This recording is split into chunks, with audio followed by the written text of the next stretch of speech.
से लेकर आकाश तक व्याप्त अनेक रूप रंग आकार प्रकार के सजीव निर्जीव चित्र मेरे द्वारा ही बनाए गए हैं। मैं सृष्टि का प्रथम चितेरा, प्रथम चित्रकार हूं। मैं ओंकार हूं। उत्तेजित और दुखी दक्ष पिता ब्रह्मा के पास जाकर पूछते हैं कि वे स्वयं सृष्टि करता है, फिर शिव की आराधना क्यों करते हैं। मार्ग में नारद से मिलने पर उनसे भी वे रोहिणी की ही चर्चा करते हैं। पुत्र के व्यवहार से दुखी होकर अत्रि व अनुसूया शिव के नाम का जाप करते हैं। कैलाश पर वे सती को भी शिवाराधना में निमग्न देखते हैं। एक रात्रि जब चंद्र रोहिणी को चुपचाप ले जाने दक्ष भवन में आता है तो दक्ष उसे श्राप देते हैं कि उसकी सुंदर काया को क्षय रोग नष्ट कर देगा। देवराज, देवराज, देवराज, गुरु बृहस्पति, देवराज इंद्र, देवी इंद्राणी और समस्त देवतागण, अत्यंत कष्टकारक समाचार है। कष्टकारक समाचार? ऐसी क्या अनहोनी हो गई वायुदेव? प्रजापति दक्ष के शाप के फलस्वरूप चंद्रदेव क्षयग्रस्त होकर निस्तेज हो गए हैं। उनके प्रकाश के अभाव में पृथ्वीलोक और नक्षत्र लोक में मलिनता छा गई है। वातावरण प्रदूषित होने लगा है और सृष्टि की व्यवस्था का संतुलन बिगड़ता जा रहा है। देव,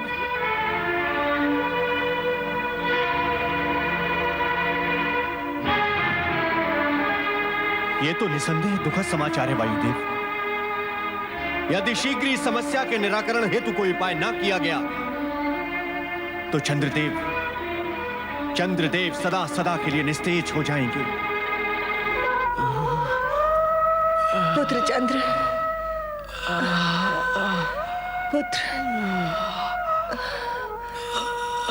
पुत्र चंद्र, वही हुआ जिस बात का मुझे भय था। दक्ष के इस कठोर शाप के आगे हमारे सभी मंत्र, यज्ञ, हवन कोई प्रभाव नहीं दिखा पाएंगे। हम वो अभागे माता पिता हैं जिनकी आंखों के सामने उनके पुत्र को... नहीं, ऐसा मत कहिए स्वामी, ऐसा सोचे भी नहीं। माँ जननी होती है, उसमें सृजन की शक्ति होती है। वह अपनी संतान के लिए मृत्यु से भी संघर्ष कर सकती है। मैं भी अपने पुत्र का अनिष्ट नहीं होने दूंगी। परमपिता, क्या चंद्र सदा के लिए अस्त हो जाएगा? क्या आप नक्षत्रों को नए सिरे से अपने मार्ग निश्चित करने होंगे? कुछ तो कीजिए। हे सृष्टिकर्ता, आपकी सृष्टि पर संकट मंडरा रहा है। ये सत्य है, चंद्र से अपराध हुआ है। और यह भी सत्य है कि दक्ष ने क्रोध में आकर अपने अपराधी जामाता को श्राप दे डाला। उसे यह भी ध्यान न रहा कि चंद्र मात्र दक्ष का जामाता नहीं, सृष्टि का एक आवश्यक यंत्र भी है। उसके न रहने से पृथ्वी का संचालन डामाडोल भी हो सकता है। किंतु तो क्या सृष्टि समाप्ति के कगार पर पहुंचने वाली है परमपिता? मुझे ऐसा प्रतीत होता है कि सृष्टि की रचनात्मक शक्तियों का यह द्वंद एक सीमा से आगे नहीं बढ़ेगा।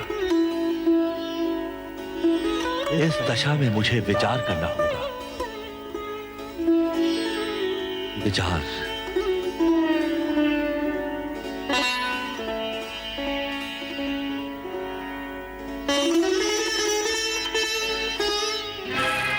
देव ऋषि, वहां सृष्टि पर विपत्ति के बादल मंडरा रहे हैं और ब्रह्मा जी ध्यान में डूबे हुए हैं। इस समय इनके ध्यान में मात्र सृष्टि की चिंता है देवराज, अन्य कुछ नहीं।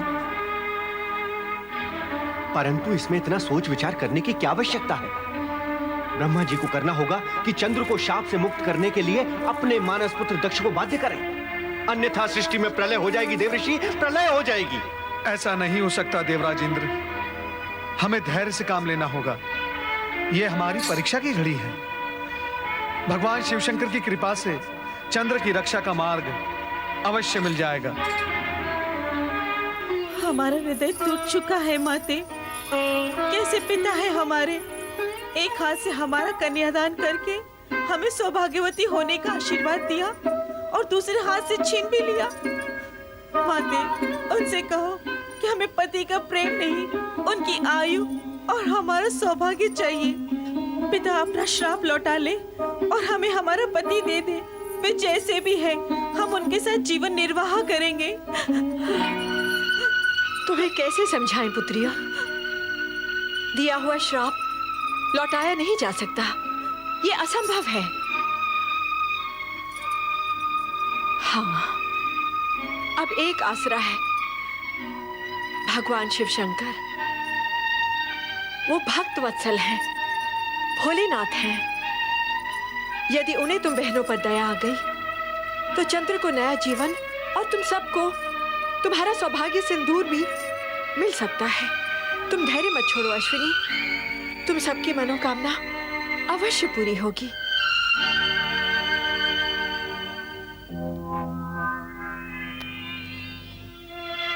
ये मौन कैसा? क्या मैं इस मौन का कारण जान सकता हूं?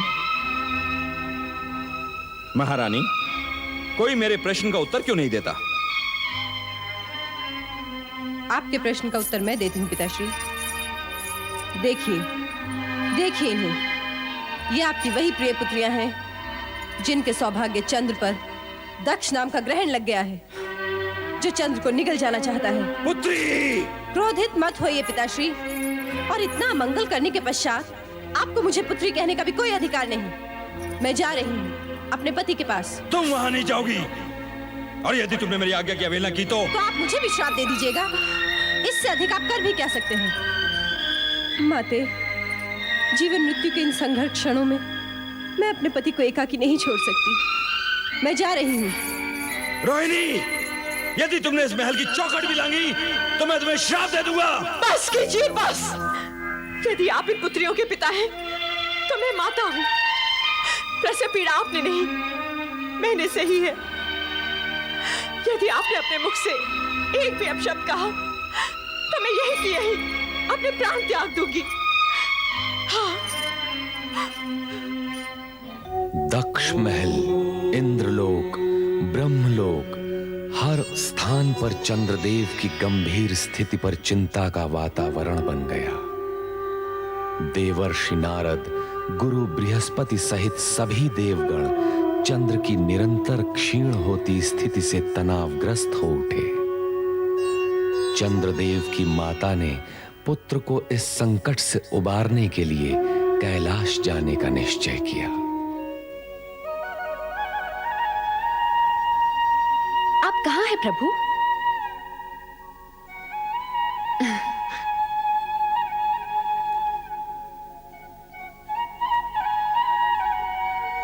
आपके चरणों में मेरी पूजा स्वीकार हो प्रभु। नंदी, भृंगी, शिवगणों,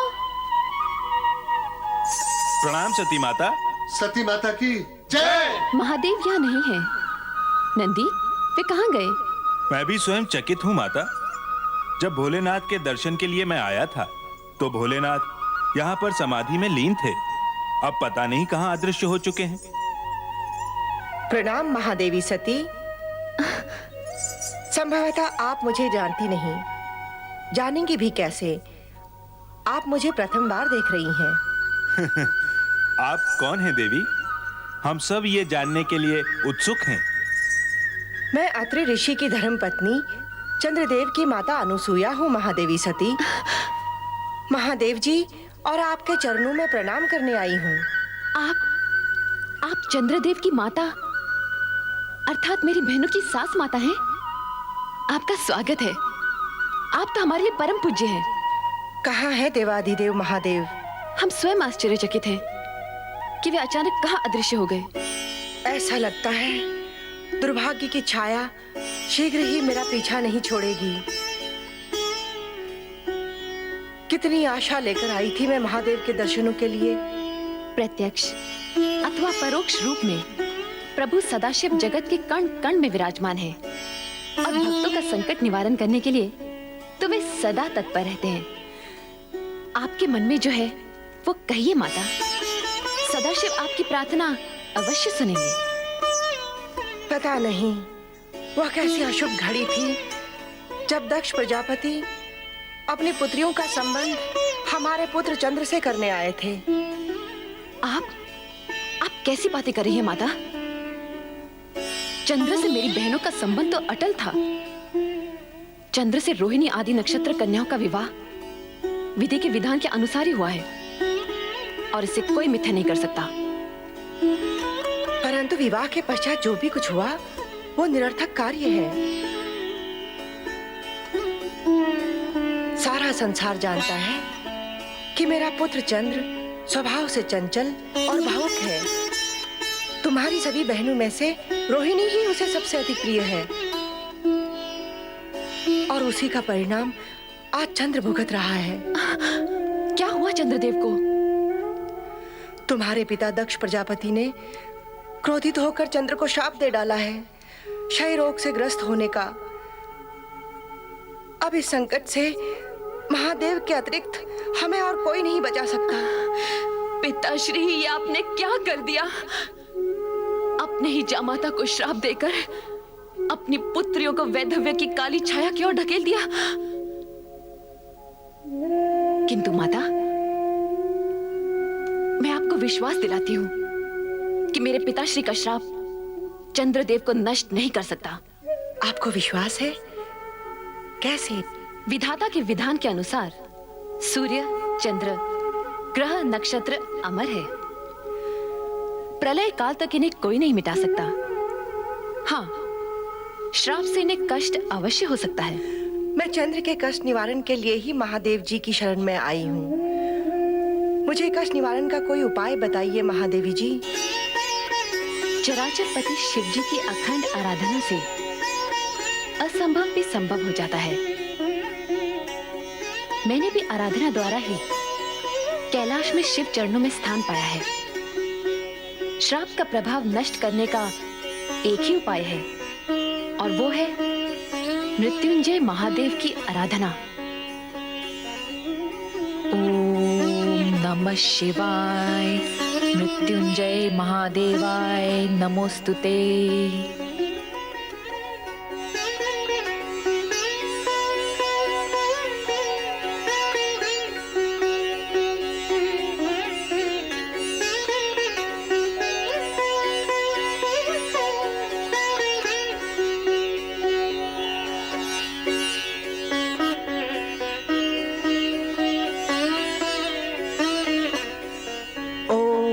नमः शिवाय, मृत्युंजय महादेवाय नमोस्तुते।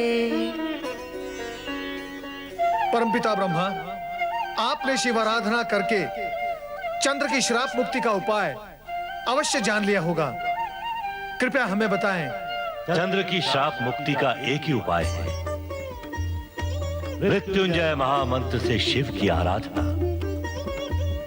वो मंत्र है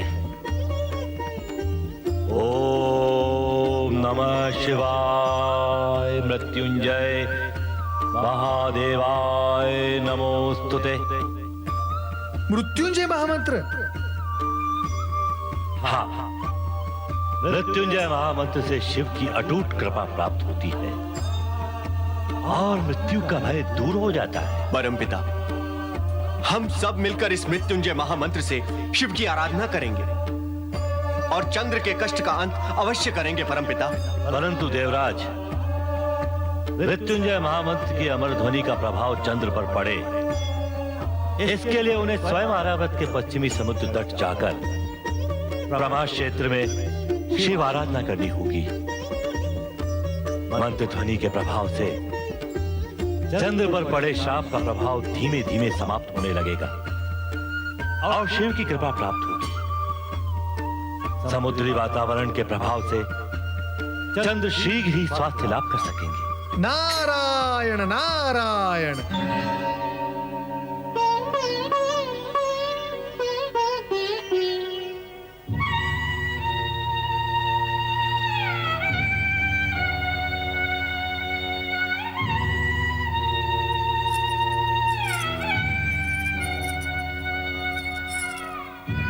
स्वामी, आपकी दुर्दशा मेरे ही कारण हुई है। इसके लिए मैं अपने आप को कभी क्षमा नहीं करूंगी। रोहिणी, बहू, इस तरह अपने आप को दंडित करने से कुछ नहीं होगा। हम दोनों को मिलकर ही चंद्र को बचाने का उपाय करना होगा। माताश्री,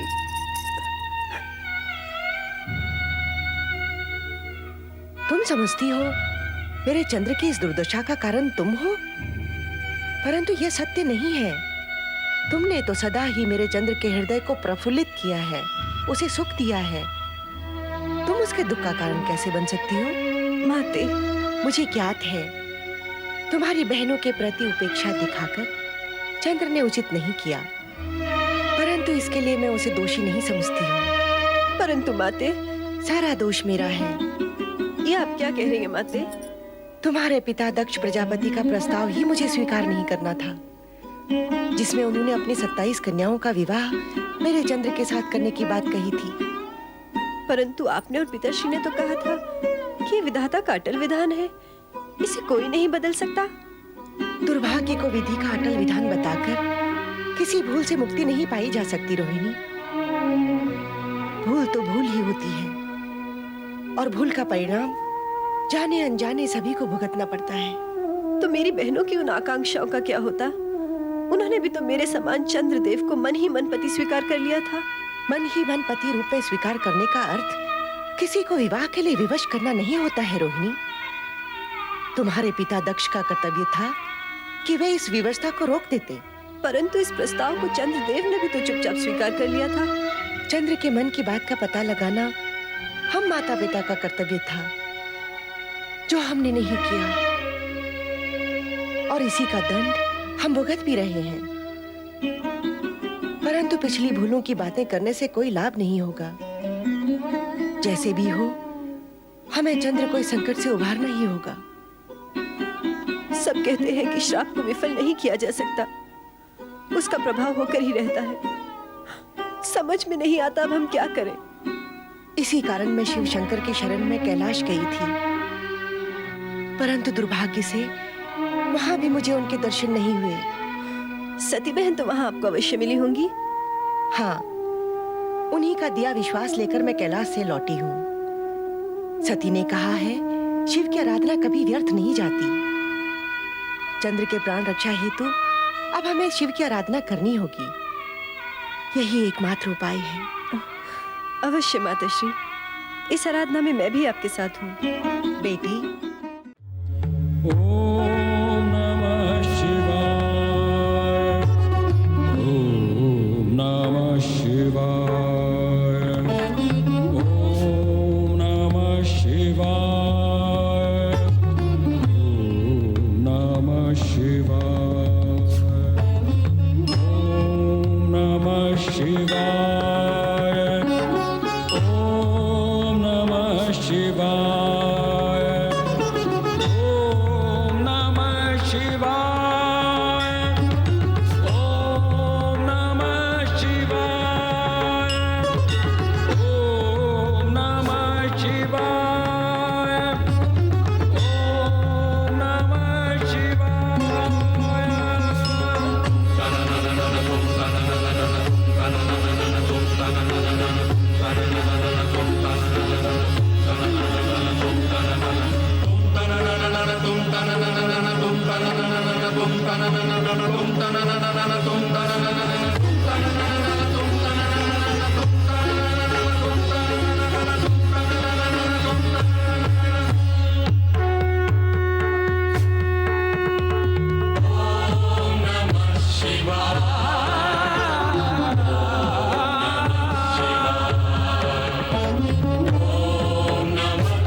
ओम